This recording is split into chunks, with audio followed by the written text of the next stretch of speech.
Welcome fellow gamers to my special E3 2014 video.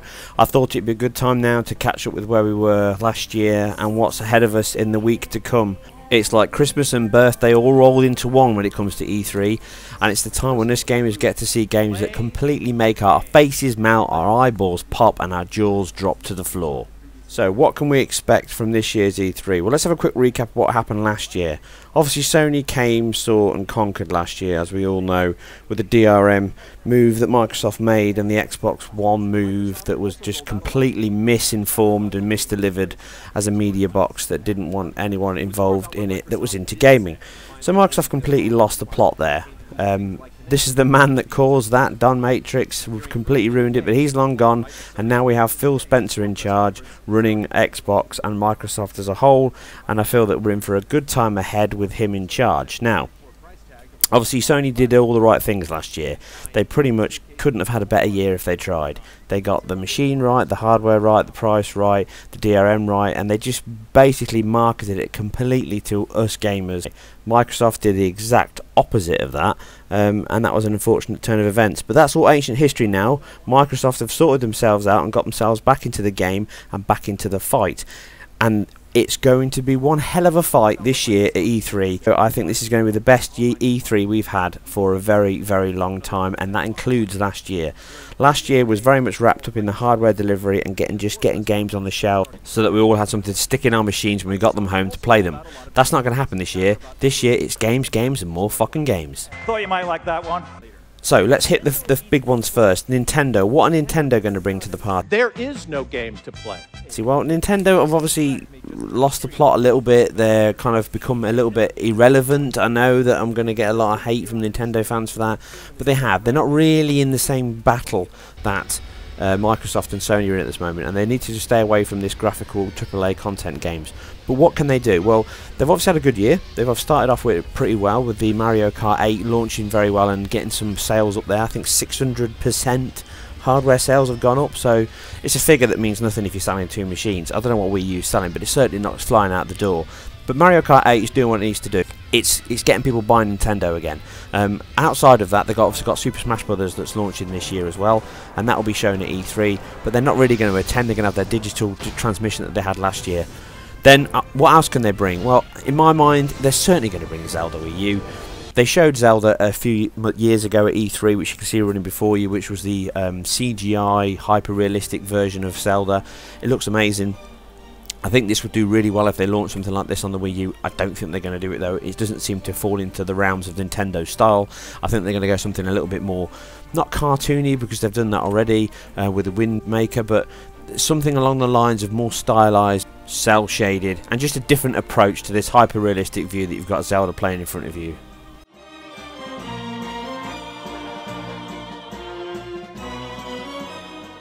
What else they're going to be packing? Well, they're going to be packing, in my mind, Metroid. They're certainly going to bring that because everyone's craving for it. Everyone expected it to be launched and announced earlier this year. They're probably going to wait until it's ready. So I think Metroid and Zelda are the two big things they're bringing first party. Third party, obviously you've got Bayonetta 2, which Nintendo single-handedly saved. That's going to bring a lot of bums on seat. And then you've got X from Monolith, which is the spiritual successor to the Xenoblade Chronicles, and this is going to be a big game for Nintendo, so I can't imagine them not bringing this game to E3. It will certainly be their biggest portion of third-party content they've got to show off. Aside that, obviously, if it still exists, Watch Dogs. And that pretty much sums up Nintendo's E3. I don't think they're going to do anything groundbreaking or shake any trees, and my money's on the fact that they're looking long and hard internal to bring out some new hardware in the next 2 years or so. But the 3DS will see them good. It seems to be selling like hotcakes, and everyone and their brother seems to have one, so Nintendo aren't doing too bad. Play the game. Thank you for watching. Sony are going to drive up with a shed full of games, I am pretty sure. The first thing they're not going to bring, though, is they're not going to be bringing Guerrilla's new IP, because they've already said that they're not going to attend E3, and that's understandable because the gaming public at large at the moment is quite scathing on games. We kind of fall into the category of love it or hate it, kill it or save it. Media Molecule are also not going to turn up with their tasty wares showing off their creativity sides, so that's something we're all going to miss. They're probably going to announce that they're near or at 10 million sold units. They're going to announce a PS4 Vita bundle, clearly, because that's going to sell lots of hardware too. So that's the first thing they're going to get out of the way pretty early. And then games-wise, what they're going to show? Well, they're going to obviously show some Order 1886 stuff on stage. Some gameplay is going to be shown. Probably what we've seen already on the graphical content, that if anyone's had a chance to see it, the game looks astounding. Unfortunately, this is one of the many games that has fallen and delayed into the 2015, so we're not going to see that this side of Christmas. We're then going to obviously get the Last of Us HD reveal and a date.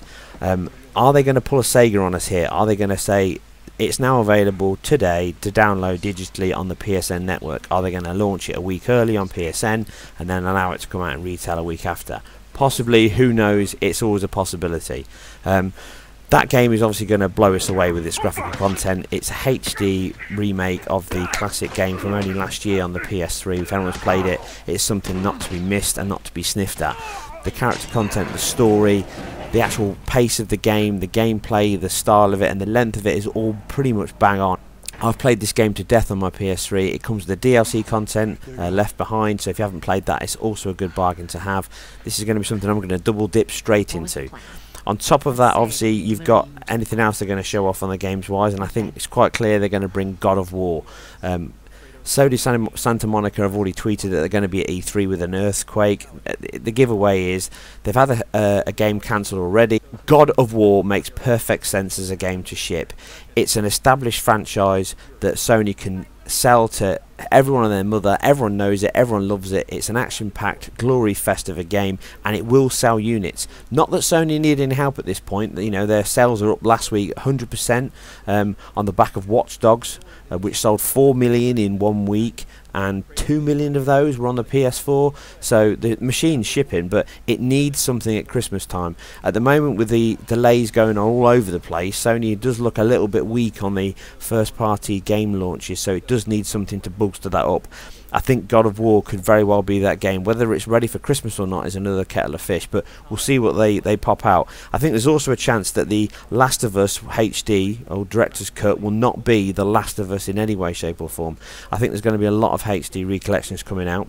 So, what else are we going to see? Well, they're obviously going to avoid a lot of delay talks. They're probably going to jump into a lot of indie love, so I imagine No Man's Sky will be shown on the Sony stand, and then they're going to show off ICO and games like that to get the feel of the crowd back in, and they're obviously going to launch this side of Christmas, I would imagine. And then there's the Project Beast, which, if anyone's seen that already, is a stunning looking game, the sequel to Demon Souls, or the From Software development team. So that game looks like it's going to deliver on all kinds of gothic and mythical type style. It's got that feel of, if anyone's seen The School Cowboy from the Crow film, the main character's got like a hat and a gun and a whip. It's got that feel of that character. It looks awesome. And then what else can they show? Well, The Last Guardian.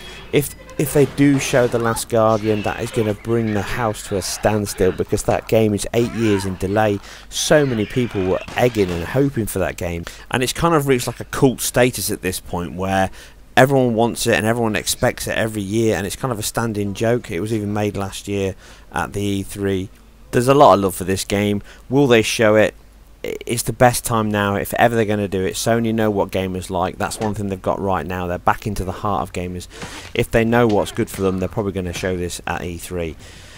And then there's a new IPs. They've obviously registered Entwined and Killstrain as a name. Entwined sounds to me like a medium molecule game. That's a lot of the room that's going around, so that's probably not going to get shown. And Killstrain is a game from Ben Studios that have got the chance to go to AAA now that they've cut their teeth on the PS Vita Uncharted game, which is actually a very good game if anyone gets a chance to play it. It's not a bad game at all. And then, obviously, what else can they show? They're going to show Drive Club, because that's going to launch this year, and that game looks stupendous, so you can see it behind you running. There's nothing wrong with this game now visually. 1080, 30 frames per second. A lot of 30 frames is important for racing games, and this game certainly looks like it's going to deliver on that score. And then they're probably going to round it out with what is undoubtedly going to be the game that's going to face up to being game of the show.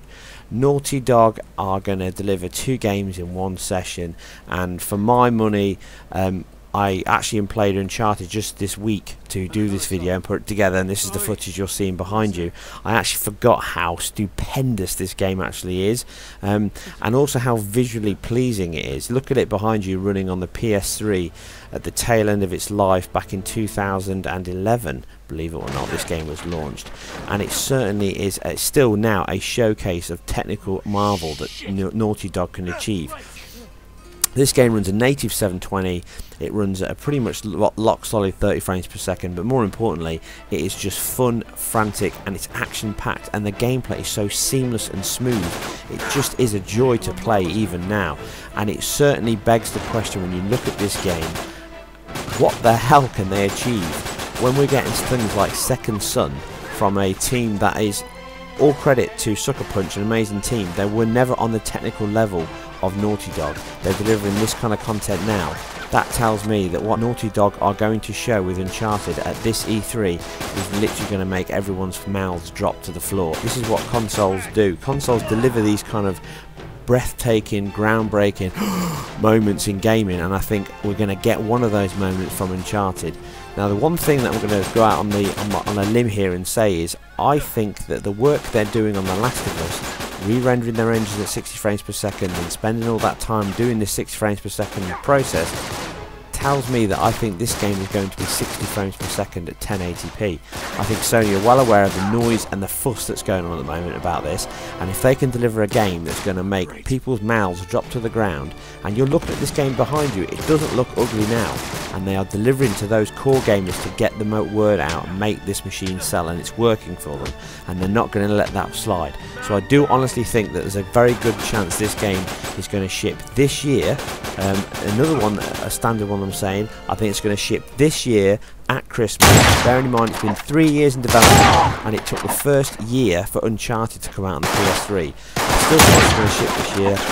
It's the big game for Christmas, and it's really going to make everyone's jaws drop to the ground. The last thing they're probably going to talk about is the Project Morpheus VR stuff, demonstrations and some games like that, and probably announce some partnerships with other players.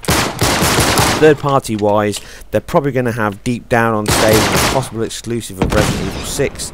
They're certainly going to have Ubisoft and Assassin's Creed Unity on stage at their side, and then outside of that they're obviously going to have Destiny running, and possibly even a Rockstar announcement from GTA 5 with the Agent, and that will pretty much round out Sony's E3, unless of course they announce more bombshells and new IPs that I haven't even thought of and no one else has even thought of.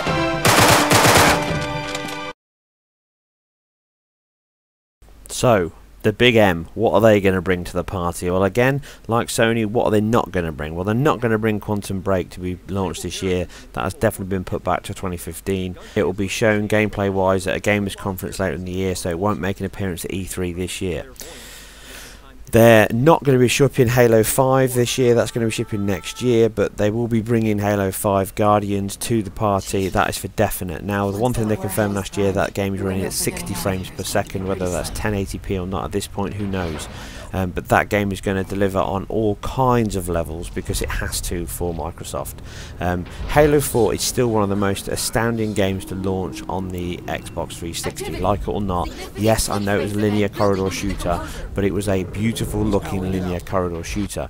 It certainly delivered on the technical aspect of it, and it's a game that 343 Studios should be proud of, even if it wasn't the best example of pushing the Halo storyline forward. Let's hope that they get it right with the Halo 5 Guardian storyline. I'm sure they will, and I'm sure it'll be something that a lot of people will sink their teeth into. Now, what else they're going to be bringing? Well, they're going to be bringing lots of new IP talk. Phil Spencer has tweeted about this quite a lot. It's been a big thing that they've got involved in, and it also, he's proved a lot of things, that he's listening to gamers and he's getting more involved in how people want to play and what games they want to play. One of the things they spoke of a while was Gears of War had run its course. A lot of people didn't like that idea, so Microsoft went and bought the franchise off of Epic. So Black Tusk, which were going to be making their own game at some point during the year, have now been moved over to make the new IP or the new sequel to Gears. What does that mean? Well, that means that they're going to be nowhere in development really, but I would imagine that they're probably going to bring a in-engine cutscene or gameplay short snippet for Gears at E3. Certainly Microsoft know that anything they show is going to get gamers keen, and it's going to shift units, and that's what their aim is, and that's what they need to do. Now, on top of the Halo 5 gameplay, I'm sure this is pretty much the worst kept secret at this point, Halo 2 Anniversary.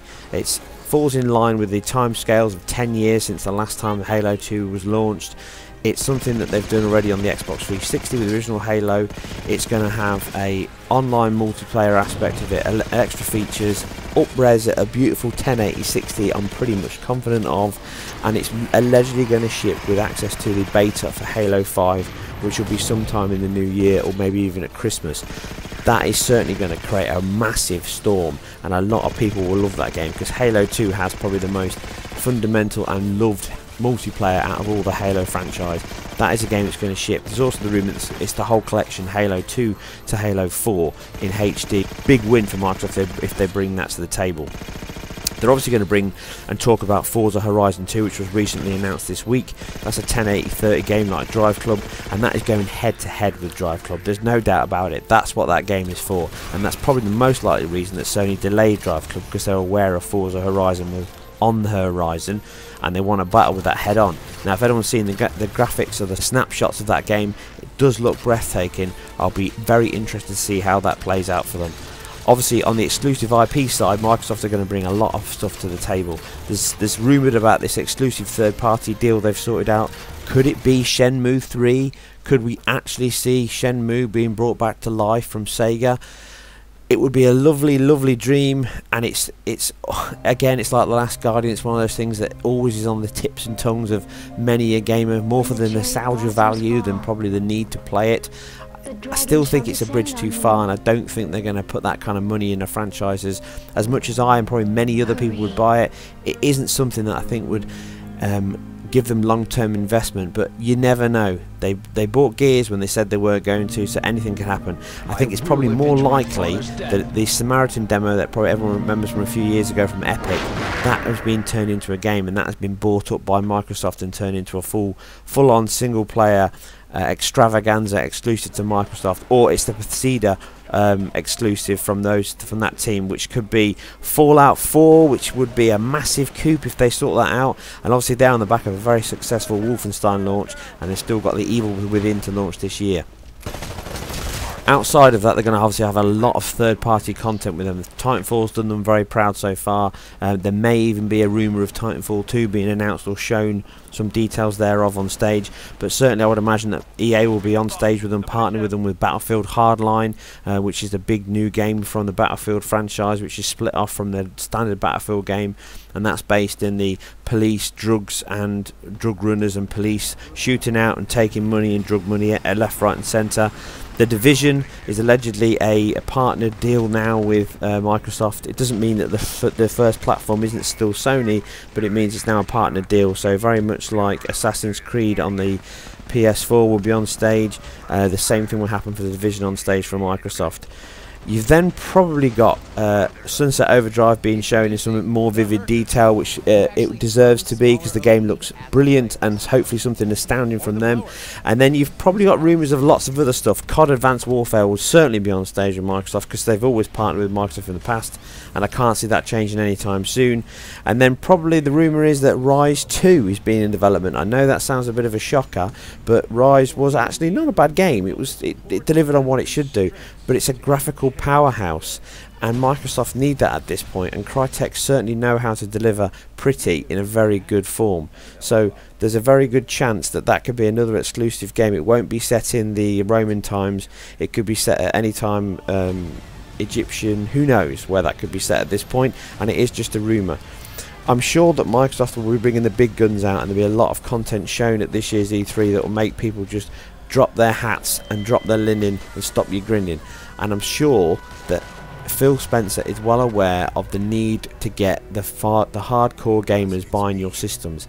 If they can come out of the gate and show games like Forza Horizon 2, which is a massive win for the driving style because people love that game, if they can get the Halo 5 out there, the Halo collection, and you know, there's always that chance of Crackdown 3 being shown as well. You never know what Microsoft will do. They've certainly got the checkbook to deliver, and hopefully if they do that, they'll deliver an E3 that will make it totally unforgettable for us.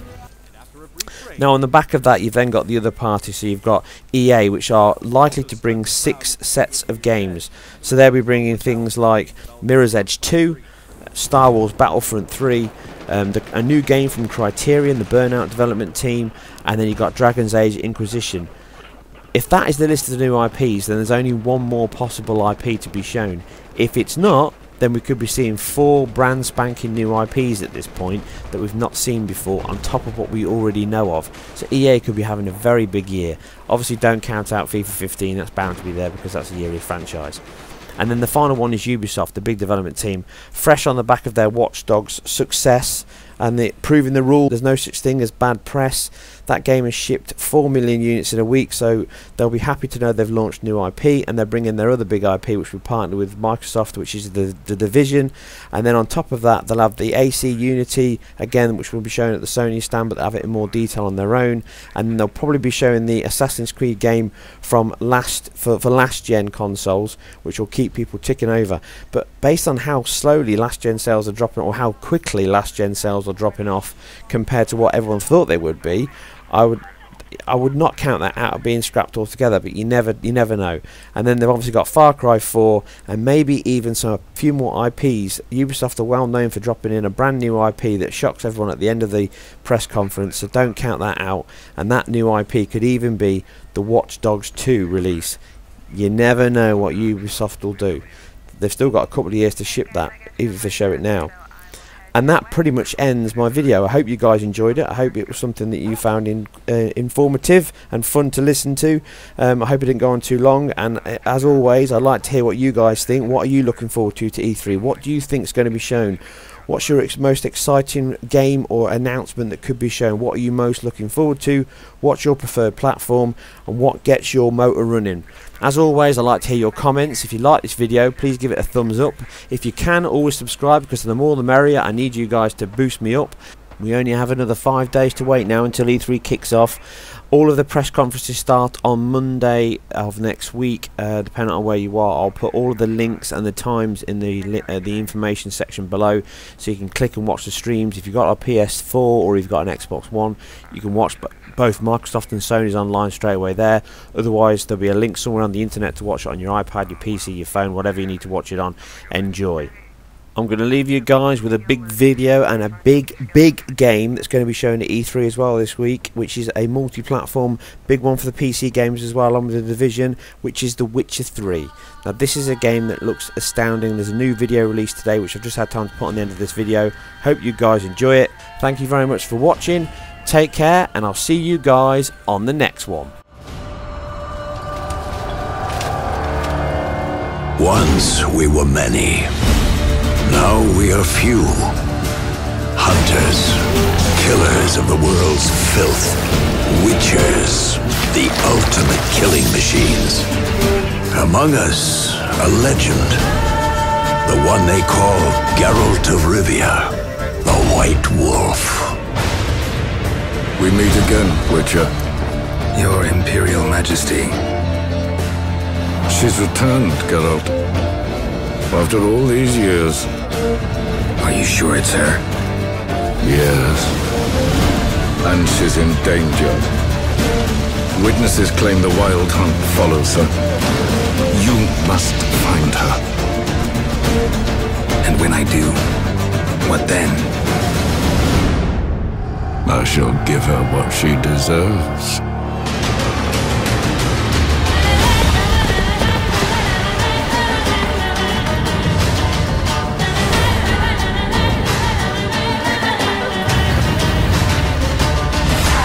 White Wolf, at last. I come for her of the prophecy. Every decision you make will bring devastation. Each choice will lead to a greater evil.